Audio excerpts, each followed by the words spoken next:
Om Shanti. Class चल रहा था 26 अगस्त 1968, तीसरा पेज के मध्याह्न में बात चल रही थी।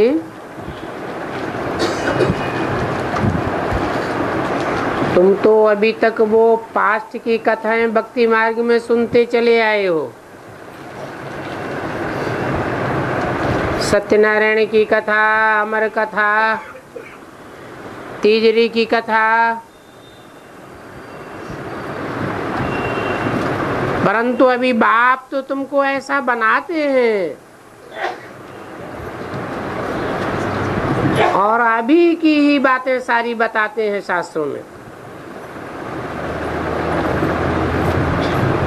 भगवान ने कब कहा मनुष्यों को कुछ भी पता नहीं है।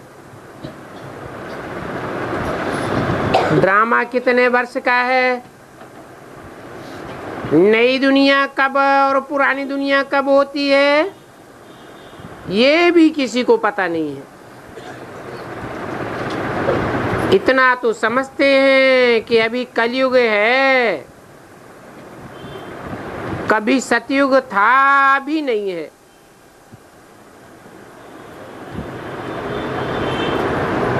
पुनर्जन्म को भी मानते हैं,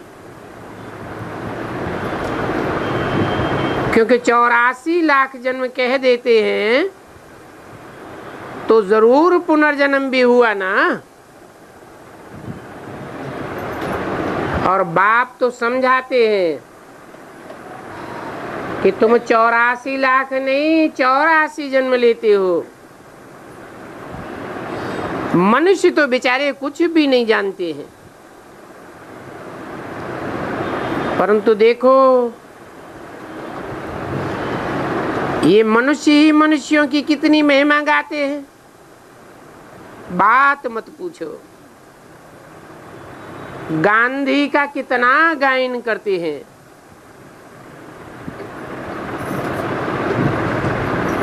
अब वो गांधी की आत्मा है तो अभी इस पुरानी दुनिया में ना, सीढ़ी तो उनको भी नीचे उतरनी है ना।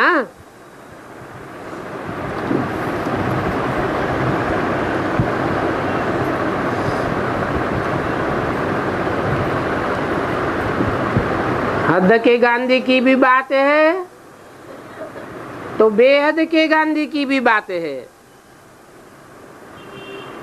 ब्राह्मणों की दुनिया में बेहद का गांधी,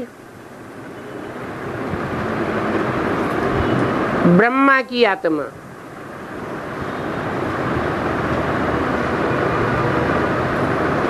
वो भी चाहते थे कि राम राज्य लाएंगे और ही रावण राज्य हो गया, क्योंकि वो अभी खुद भी तो इस पुरानी दुनिया में सीढ़ी तो नीचे उतरी ना। यहां ही कहीं होगा। दिन प्रतिदिन कला कम होती जाएगी। मनुष्यों को तो इस बात का पता ही नहीं है कि कलाएं कब और कैसे कम होती जाती हैं।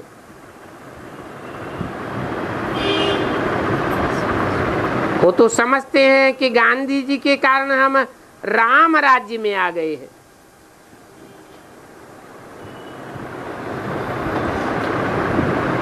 बड़ी बड़ी महल मारियां अटारियां बनती जाती हैं तो समझते हैं हम राम राज्य में आ गए हैं। हमारे गांधी बापू ने ना राम राज्य स्थापन किया।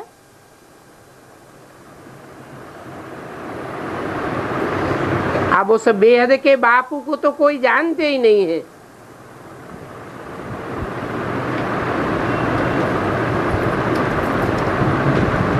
जो 500-700 करोड़ मनुष्य आत्माओं का बाप है। मनुष्य सृष्टि के बेहद के बाप में आता है।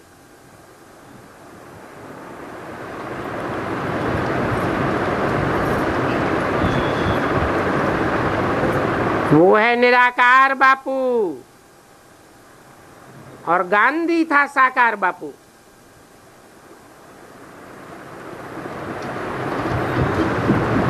निराकार बापू को तो सभी याद करते हैं।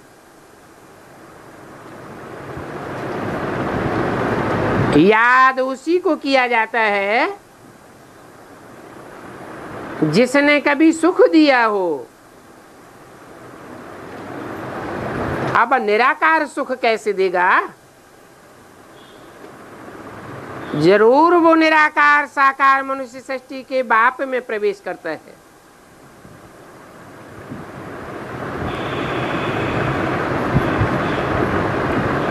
एक है सभी आत्माओं का बाप,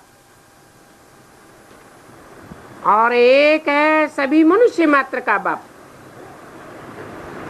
दोनों ही बेहद के बापू हैं।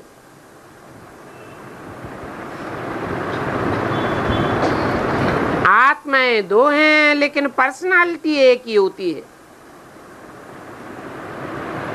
वो एक ही पर्सनालिटी आकर सभी कुछ समझाते हैं। बाकी तो देहधारी बापू बहुत होते हैं। जानवर भी तो अपने बच्चों के बापू हैं।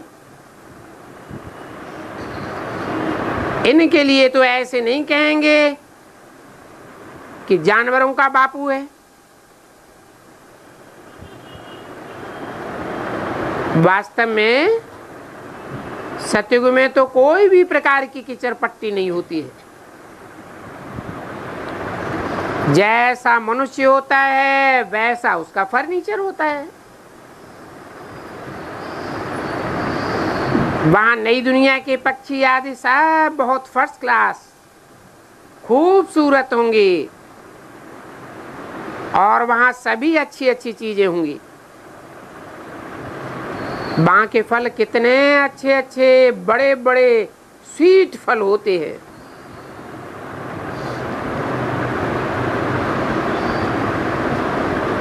फिर स्वर्ग खत्म हुआ तो बाद में वो सब कहां चले जाते हैं?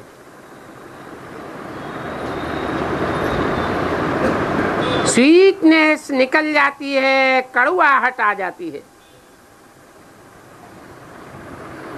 नई दुनिया में तो कड़वी चीज कोई भी नहीं होती है।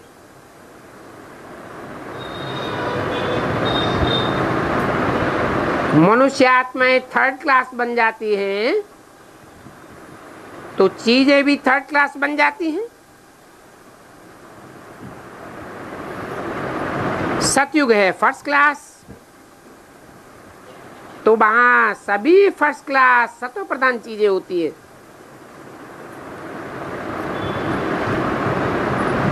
कलयुग को थर्ड क्लास कहेंगे।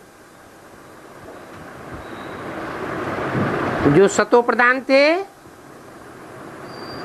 वो ही फिर सतो रजो तम में आते रहते हैं।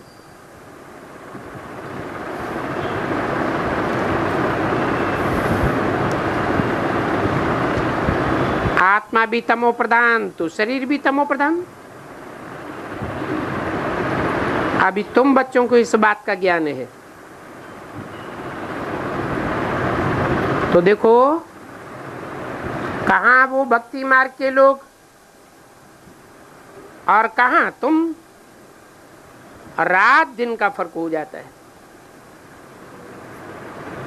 बाप तो तुमको कितना ऊंचा बनाते हैं। डायरेक्ट नर से नारायण बनाई देते हैं। मनुष्य से देवता बनना कोई कम बात है क्या?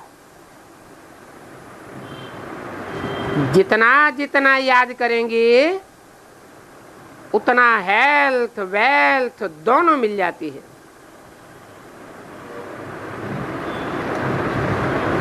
हेल्थ वेल्थ दोनों में से एक नहीं होगी तो फिर हैप्पीनेस भी नहीं होगी। समझो हेल्थ है और वेल्थ नहीं है तो क्या काम का हुआ?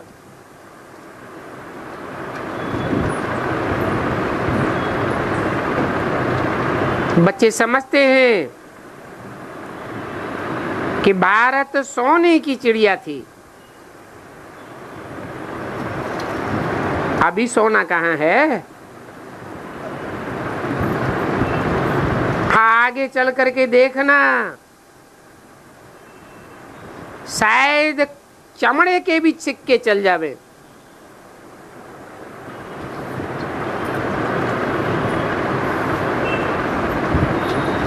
हालात ऐसे होते जाते हैं।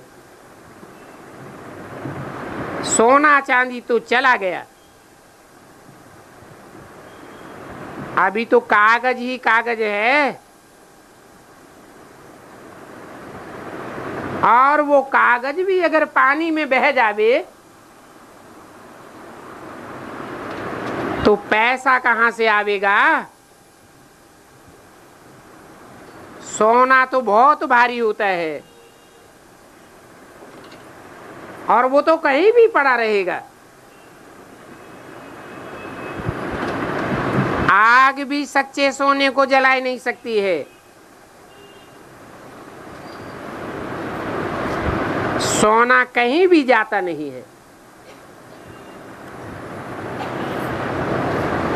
वहां का वहीं रह जाता है।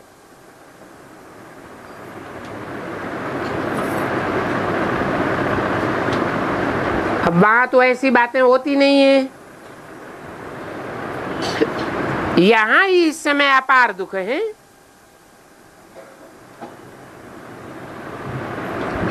बाप आते ही तब हैं जबकि अपार दुख होते हैं। अपार दुखों की दुनिया को फिर अपार सुखों की दुनिया में बदल देते हैं। तुम तो जानते हो कि बाप कल्प कल्प आकर के पढ़ाते हैं। यहां पर कोई नई बात थोड़ी ही होती है। तुमको तो सदैव खुशी में रहना चाहिए। खुशी खुशी।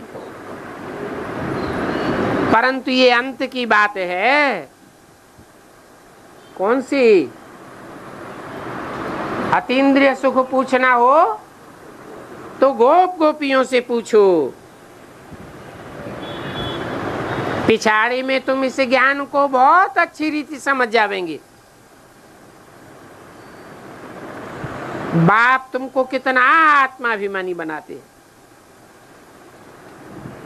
जबकि तुम शांति स्थापन करने आए हो तो फिर अशांति क्यों फैलाते हो? तुम्हारी आत्मा का स्वधर्म ही है शांत, और बाप आकर के रियल शांति बताते हैं। ये भी जानते हो कि शांति का वर्षा बाप से ही लेते हो। बाप ही शांति का सागर है, इसलिए उन्हों को ही सभी याद करते हैं। बाप समझाते भी हैं कि मेरे नजदीक कौन कौन आ सकते हैं।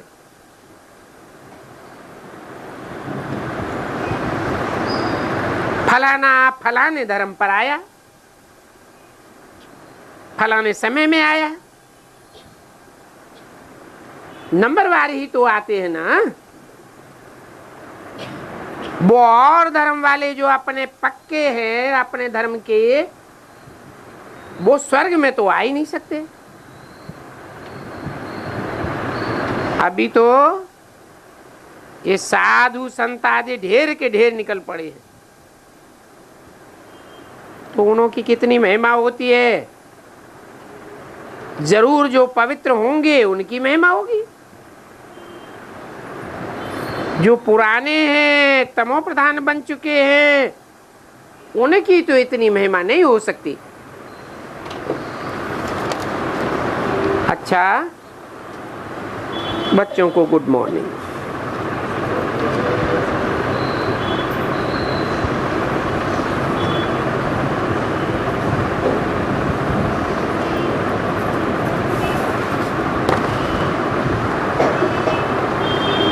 आज का रात्रि क्लास है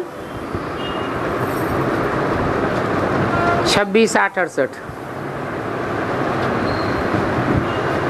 भक्ति मार्ग में ध्यान के लिए कितनी मेहनत करनी पड़ती है, और यहाँ तो तुम बच्चे बैठे बैठाए ध्यान में चले जाते हो।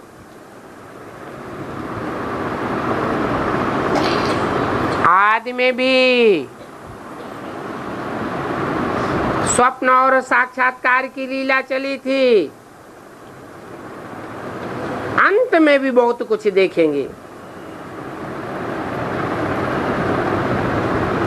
ये ध्यान दीदार में जाना कोई सिखाया नहीं जाता है। छोटी छोटी बच्चियां भी आप ही चली जाती हैं,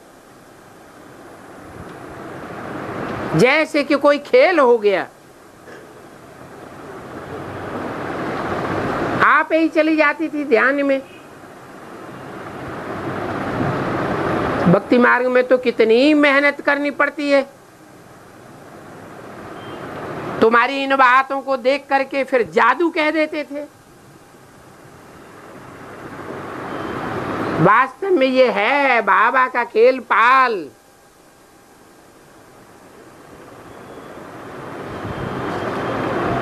कोई कोई को खेल पाल की बहुत आदत हो जाती है।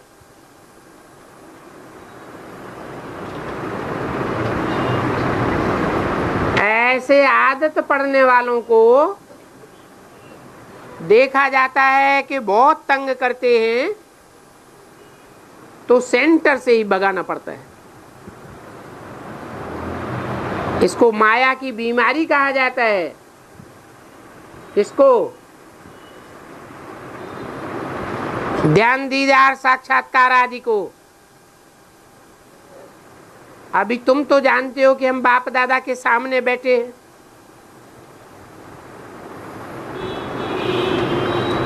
हम शिव बाबा के साथ हैं। ब्रह्मा के द्वारा बाबा ने हमको अपना परिचय दिया है।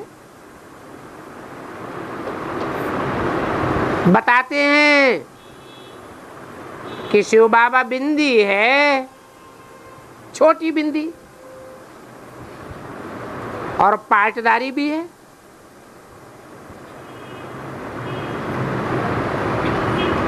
वो शिव की बिंदी भी पाटधारी है, ड्रामा के बंधन में है। परंतु इस सृष्टि पर आती है तो कोई शरीर के द्वारा ही ड्रामा का पार्ट बजाती होगी, परंतु वो शरीर के बंधन में नहीं आती है। और जो मनुष्य आत्माएं होती है वो तो देह की इंद्रियों के बंधन में आ जाती है।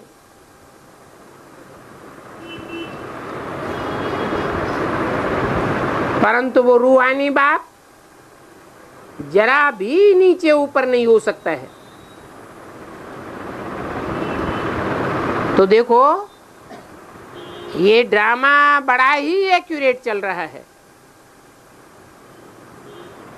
और सारी दुनिया की जीवात्माएं पाटधारी हैं। ऐसे नहीं कि सिर्फ शिव बाबा पाटधारी है, नहीं। कितना भी बड़ा एक्यूरेट ड्रामा बना हुआ है, वो हद के ड्रामे होते हैं, वो भी एक्यूरेट होते हैं, फिर उसको रिपीट करेंगे।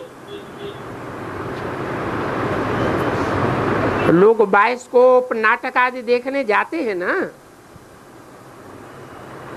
तो कल्प महले मिसल ये सब होता रहता है। इसमें कोई दुख सुख की बात नहीं है। तुम साक्षी होकर के देखते हो तो पार्टी भी बजाते हो। मनुष्य तो कितने धनवान हैं, उनके पास ढेर के ढेर पैसे हैं, परंतु अभी इतने पैसों का क्या करेंगे?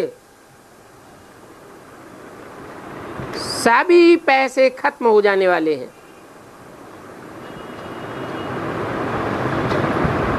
तुम जानते हो कि नई दुनिया में देवताओं के लिए तो फिर सभी कुछ नया हो जाएगा। सोने चांदी हीरे आदि की खानियां भरपूर हो जाएंगी। और कल्प कल्प ऐसे होता आया है। जो कुछ भी ड्रामा अनुसार होता है हम जानते हैं, नथिंग न्यू। अभी देखो बाढ़ आया, कितना नुकसान हो गया। बाढ़ में बहुतों के नोट आदि पानी में बह गए होंगे, खत्म हो गए। तुम तो जानते हो कि नई दुनिया में सभी कुछ नया मिलेगा। महल आदि भी सभी नए बनेंगे। ईंटों के महल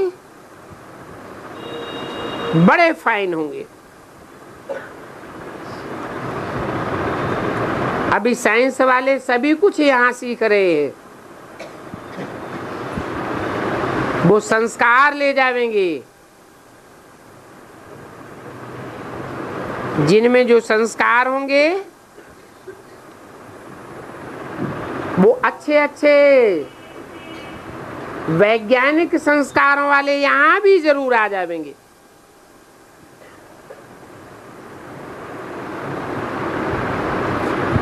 अंत में आकर के थोड़ा सुनेंगे तो प्रजा बन जाएंगे।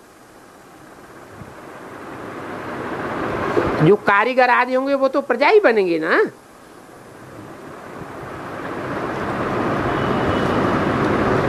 तो वहां सभी कुछ अच्छी चीजें होंगी जरूर।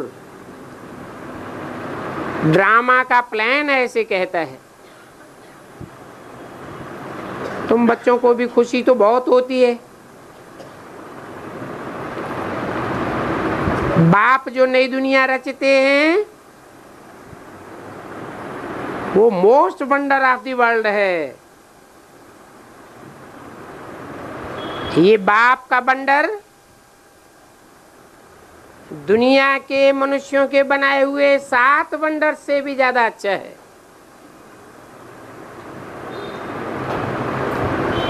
एकदम वहां कोई मनुष्य दुख नहीं पा सकता। शांति धाम में होती ही शांति है। फिर यहाँ की मनुष्य सृष्टि में होती है अशांति, तो थोड़ी शांति भी होती है। अशांति ज्यादा और शांति कम। ये सभी बातें बाप बैठ समझाते हैं। बाकी थोड़ा समय है।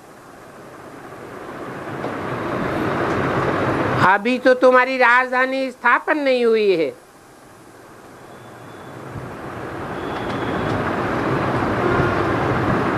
तुम्हारी राजधानी ही हिलती डुलती रहती है।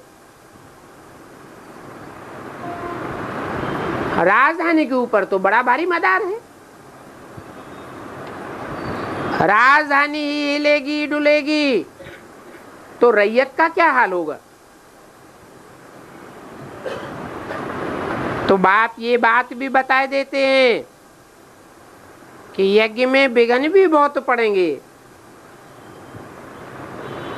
पढ़ते रहते हैं। बच्चे कहते हैं ये सब कैसे होता है, ये विघ्न खत्म कैसे होंगे। तो बाप कह देते हैं योग बल से खत्म होंगे। आगे चल के ये बातें भी ड्रामे में होंगी, वो खुलती जाएंगी।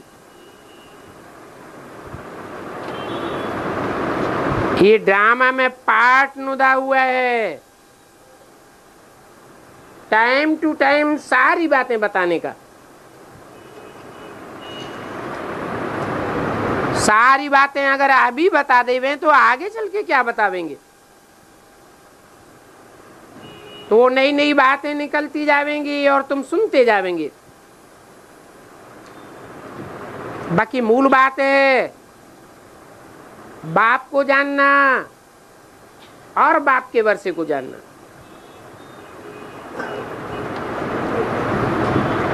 जानना भी है और फिर पाना भी है। हर एक पुरुषार्थ कर रहे हैं। जो जैसा पुरुषार्थ कर रहे हैं उसमें खुश होना चाहिए। हाँ? कोई खराब पुरुषार्थ कर रहे हैं तो खुश होना चाहिए। दुख हो करके भी क्या करेंगे? वो कहने मात्र से अच्छा पुरुषार्थ करने लग पड़ेंगे क्या? हर एक का पुरुषार्थ ड्रामा में नुदा हुआ है।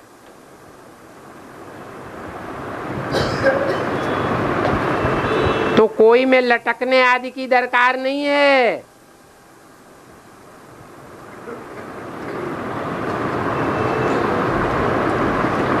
कि माताएं कहें मेरा बच्चा पहले बहुत अच्छा पुरुषार्थ करता था,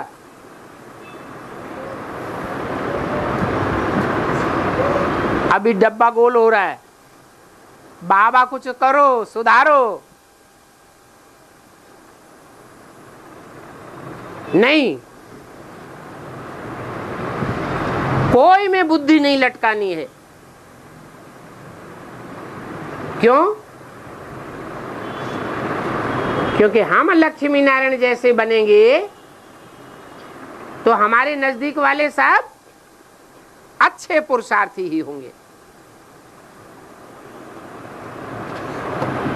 कोई बच्चों का आपस में नहीं बनता है,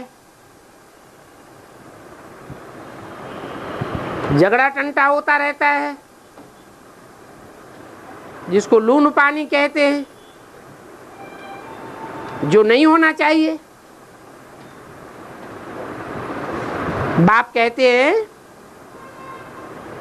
कि तुम आपस में लड़ाई झगड़ा करके बाप की ग्लानि कराते हो तो फिर तुम्हारे ऊपर 100 गुना दंड पड़ जाएगा। ऐसे ऐसे बाप की ग्लानि कराने वाले ऊंच पद तो पा ही नहीं सकते हैं। भक्ति मार्ग में भी गायन है, सदगुरु निंदक ठौर न पावे। वहां तो सिर्फ कहते हैं, गायन करते हैं, प्रैक्टिकल में तो कुछ नहीं होता। यहाँ तो सदगुरु प्रैक्टिकल में आया हुआ है। यहाँ तो पढ़ाई है, जिस पढ़ाई को तुम बच्चे ही समझते हो। दिल में ये बात आती है कि ऊंचते ऊंच बाप कैसे साधारण तन में आए हैं।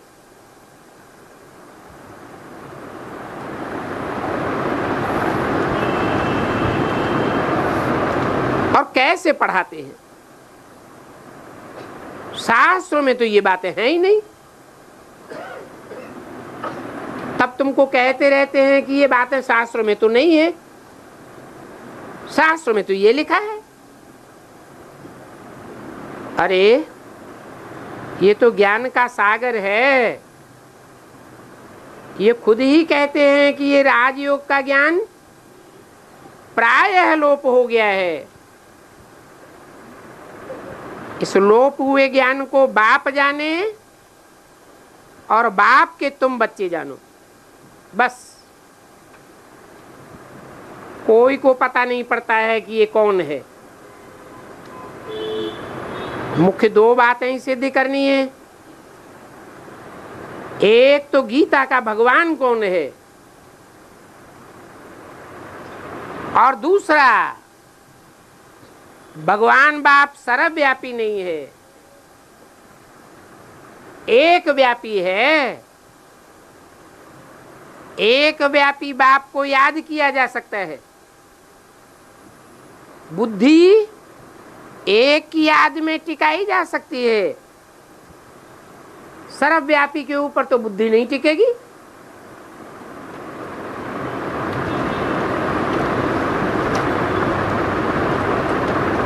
तो बोलो, जो बाप एक व्यापी है वो ही गीता का भगवान है।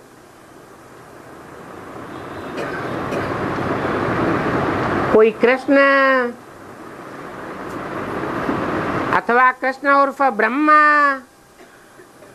गीता का भगवान नहीं हो सकता है।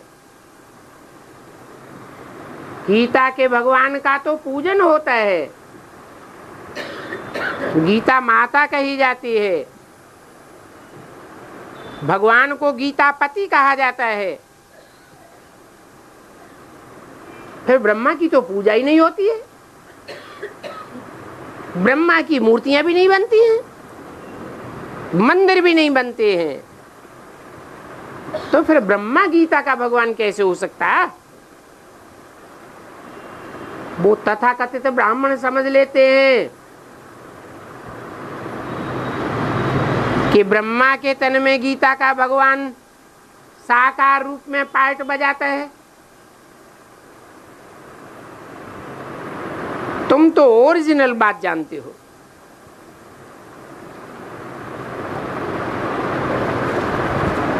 तो बहुतों के ओपिनियन का वॉल्यूम बनेगा, तब फिर वो ठंडे हो जाएंगे। जो कहते हैं या मानते हैं कि गीता का भगवान कृष्ण उर्फ ब्रह्मा है, अभी तो तुम माइनॉरिटी में हो। तुम्हारी तादाद कम है। फिर जब मेजॉरिटी में हो जाएंगे तब तुम्हारी जीत हो जाएगी। और सभी फिर तुम्हारी तरफ अपने आप ही आवेंगे। अभी तुम उनके पास जाते हो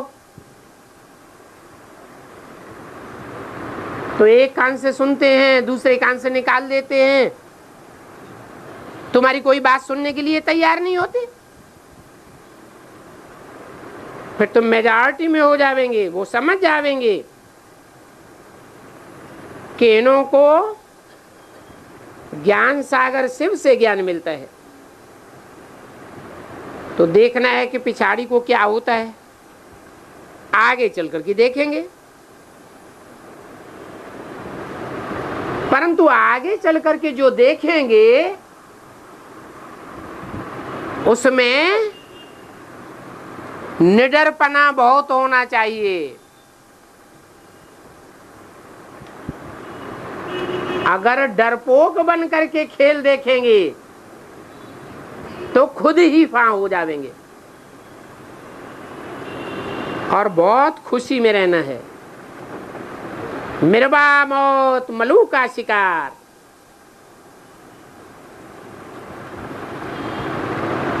मलूक तुमको बनने का है।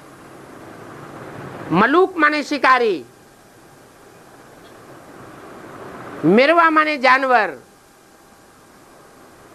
जो जानवर बुद्धि है वो भगवान के स्वरूप को, एक व्यक्ति स्वरूप को पहचान नहीं सकेंगे।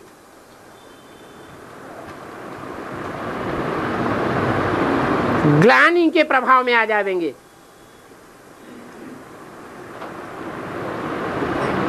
अंदर से भयभीत भी होते रहेंगे।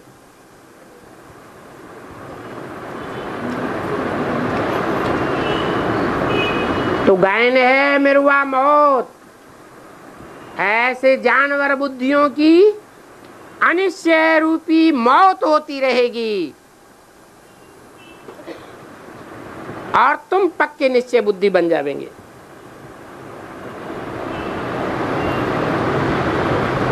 कर्मातीत अवस्था में जो होंगे वो निडर हो जाएंगे। जिन्होंने कर्म बंधनों को नहीं काट पाया होगा वो भयभीत होते रहेंगे। नई दुनिया और पुरानी दुनिया को तुम अभी समझते हो।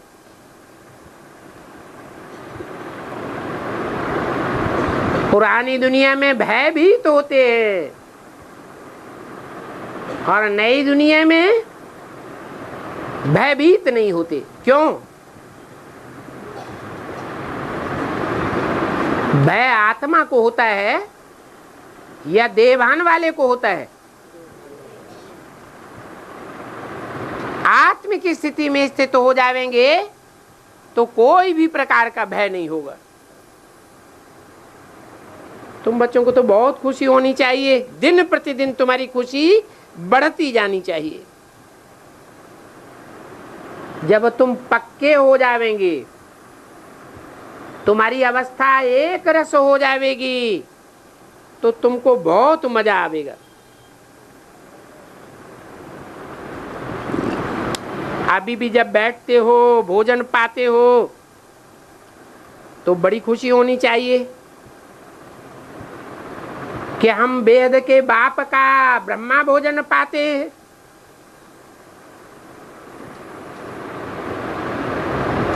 तो ऐसा भोजन करने से हम क्या से क्या बन जाएंगे। बड़ी खुशी में अंदर नाचना चाहिए। इसमें मुझने की तो बात ही नहीं है। जितना जितना आगे बढ़ते जाएंगे उसकी निशानी क्या होगी? पुरुषार्थ में जितना जितना आगे बढ़ते जाएंगे उसकी क्या निशानी होगी? तुम्हारी अवस्था चढ़ती कला की ओर जाएगी, पक्का निश्चय होता जाएगा। अंदर में उल्लास रहेगा कि हम इन पैसे कौड़ी का क्या करेंगे, ये तो सब खलास हो जाने वाले हैं।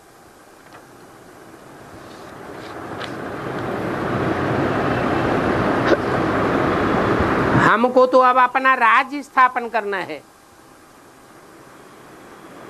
ऐसा राज्य जिस राज्य के ऊपर कोई भी आक्रमण कर नहीं सकेगा। बिल्कुल निडर हो जाएंगे। 26, 8, 68 की वाणी का दूसरा पेज। अंदर में ख्याल आवेगा कि हमारे पास जो पैसे हैं वो ही काफी है, हमें कोई से कर्जा भी लेने की दरकार नहीं है। और इस ईश्वरीय धंधे में तो खर्चे आदि की बात ही नहीं है। ये जानते हो कि जो कल पहले हुआ था वो ही होगा, बाकी पिछाड़ी में आकर थोड़े बच्चे बचे हैं।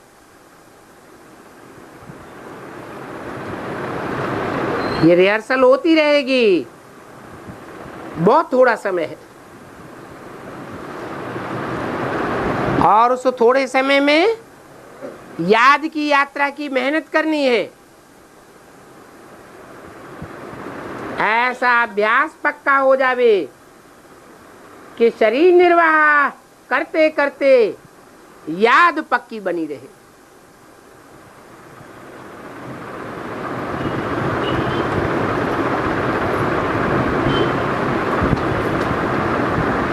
जो दुनियावी धंधे धोरी में लगे हैं, बाल बच्चों का पालन पोषण भी जिनको करना होता है, लौकिक व्यवहार में रहना होता है, उनको भी ये प्रैक्टिस करनी है कि कार्य व्यवहार में रहते रहते हमें बाप की याद बनी रहे।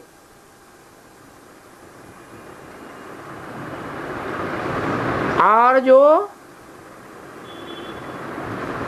लौकिक जिम्मेवारी से परे हैं, समर्पित जीवन है, उनका धंधा क्या है, उनका क्या कारोबार है? ब्राह्मणों का कर्म ही है ज्ञान देना और ज्ञान लेना।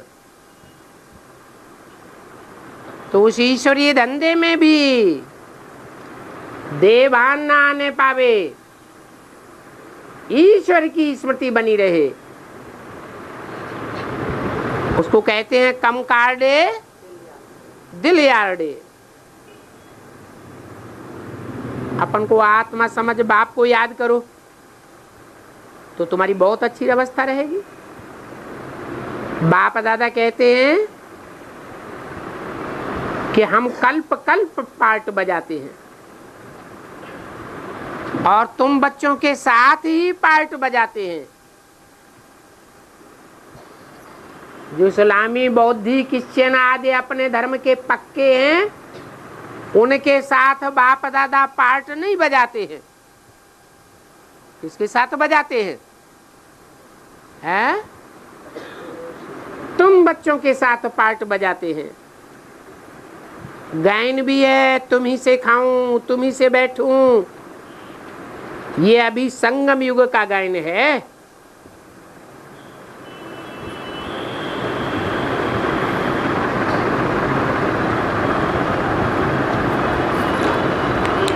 वो ब्राह्मण इन बातों को नहीं मानेंगे।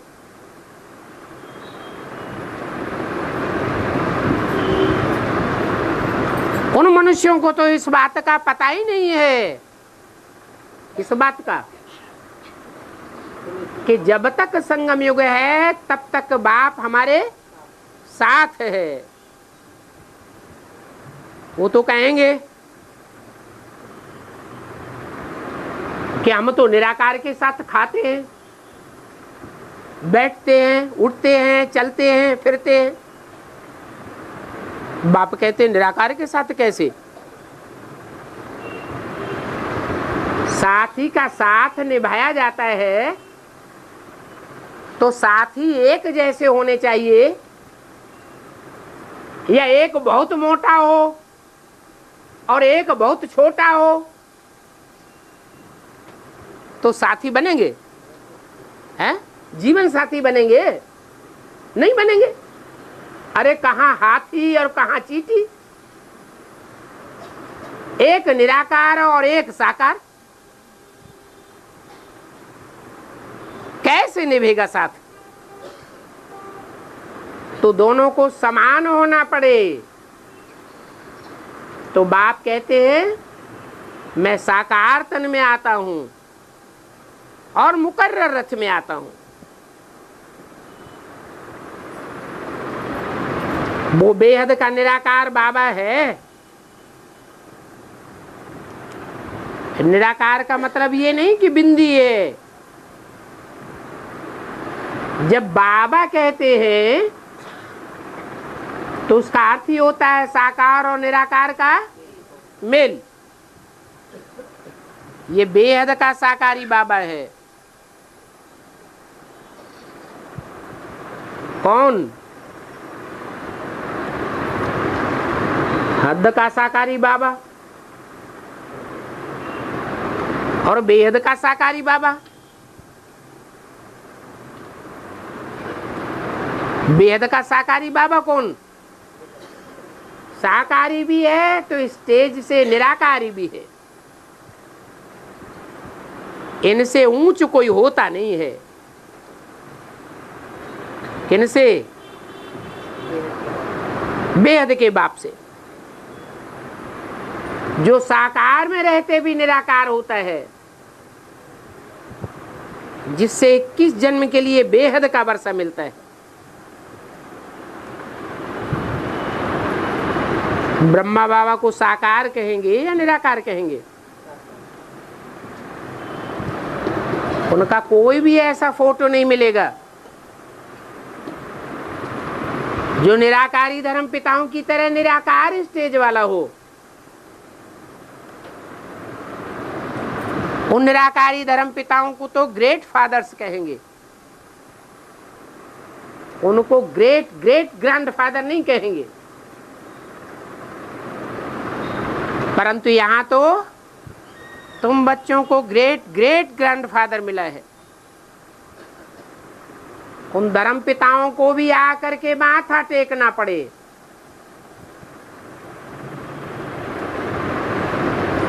तो तुम बच्चों को तो बहुत नशा होना चाहिए। बच्चे कहाँ कहाँ भूल जाते हैं, तो फिर बार बार याद करना चाहिए। जानते हो कि याद से ही विकर्म विनाश होते हैं। तुम्हारी आत्मा की बैटरी चार्ज होती है, सो भी कितने जन्म के लिए चार्ज होती है? बस 84 जन्मों के लिए भी बैटरी चार्ज हो सकती है। बैटरी चार्ज होगी अंतिम जन्मों में तो सुमति होगी या कुमति होगी? सुमति होगी। जहां सुमति वहां संपत्ति नाना, जहां कुमति वहां विपत्ति निदाना। कुमति माने अज्ञान। तो ऐसी बैटरी तुम अभी चार्ज कर सकते हो। बाप बार बार समझाते हैं। क्या बात बार बार समझाते हैं? बैटरी चार्ज करने के लिए मन मना भव। क्या करो? मेरे मन में समा जाओ। इसके मन में समा जाए है? किसके मन में समा जाए? मन मना भव बोला तो ब्रह्मा के द्वारा बोला। क्या ब्रह्मा के मन में समा जाए? अगर ब्रह्मा के मन में समा जाएंगे तो ब्रह्मा के मन में तो भरा हुआ है मैं गीता का भगवान, शिवोहम ब्रह्मास्मि। तो हमारी भी स्टेज क्या हो जाएगी? हम भी अपने को क्या समझेंगे? हैं? हम भी गीता के भगवान हैं, हम भी शिवोहम हैं। नहीं, क्या करना है? मन मना भव के लिए क्या करना है? हैं? मेरे मन में समा जा। कहने वाला कौन है? शिव बाप। शिव बाप कोई मुकर्रर रथ में आकर कहते हैं मेरे मन में समा जा। मन का काम क्या है? मन का काम है सोचना विचारना। शिव बाप सोचता है कि असोचता है? हैं? वो तो असोचता है। उसे सोचने करने की भी दरकार नहीं है। क्यों? क्योंकि वो अंतर्यामी है और जिसमें प्रवेश करता है वो बाहरयामी है। जो बाहरयामी है उसका मन चलायमान होता है, परंतु शिव प्रवेश करके उसकी इंद्रियों को और मन रूपी घोड़े को कंट्रोल करता है। तब कहता है क्या करो? मन मना भव, मेरे मन में समा जाओ। क्योंकि पहले मन में संकल्प उठता है, फिर वाचा में आता है, फिर कर्म इंद्रियों से कर्म किए जाते हैं। तो जिस मुकर्रर रथ में मैं आता हूं उसमें जो कर्म किए जा रहे हैं वो कर्म पहले हैं या वाचा पहले है या मनसा में संकल्प पहले दृढ़ होता है? संकल्प पहले दृढ़ होता है। वो मुकर्रर रथ के द्वारा शिव बाप एक प्रकार से सैंपल रख देते हैं ब्राह्मणों के सामने, फिर कहते हैं मन मना भव, मेरे मन में समा जा। और कोई दूसरे के मन को फॉलो नहीं करना है, कोई दूसरे के कर्म इंद्रियों के द्वारा किए हुए कर्मों को फॉलो नहीं करना है। हाँ, ये बोला कर्म ब्रह्मा जैसे करना है। वाचा भी एक प्रकार का कर्म है। वाचा भी ब्रह्मा जैसी मीठी बोलना है, परंतु अपने लिए क्या बोला? मन मना भव, मेरे मन में समा जा। जो भी संकल्प मात्र कर, वो हर एक संकल्प को चेक करना है कि इस संकल्प को बाप स्वीकार करेगा या नहीं करेगा। बाप स्वीकार करेगा तो वो संकल्प करना है, नहीं स्वीकार करेगा तो इससे साबित होता है कि मन मना भव नहीं है। तो इस मन मना भव का अर्थ मोस्ट इजी है, है? मन मना भव का अर्थ मोस्ट इजी है या कठिन है? हैं? इजी है तो क्यों नहीं टिक पाते? अच्छा, रूहानी बच्चों को रूहानी बाप दादा का याद प्यार, गुड नाइट और नमस्ते।